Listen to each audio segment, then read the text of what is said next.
baš je sjajan dan za roštilj dvostruki. O da, savršen dan, što bi moglo poći po zlu.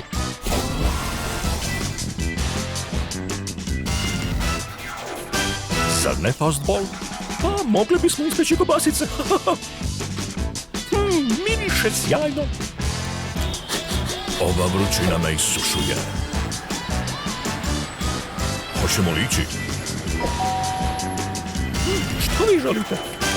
Upravo smo prolazili i htjeli smo se malo ohladiti. Ali ovo je privatni tulum. Ma daj, fastball, to su samo još 2 gosta.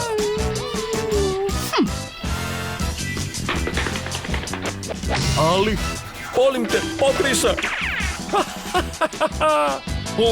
To je odvratno. Kako bih sad ovo trebao očistiti? Samo se smirimo.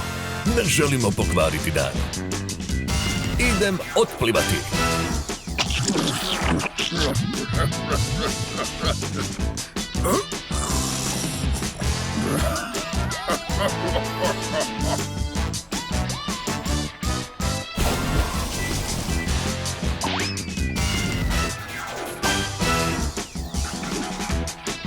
Nej!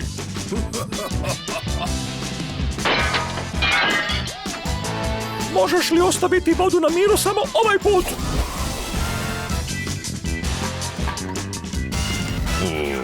Fantastičan dan. Da. Ne znam zašto se ih pusti unutra. Što?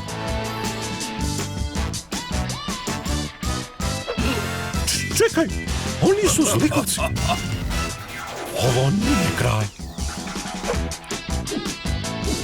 Sad će vidjeti. Moj red. Gotovo.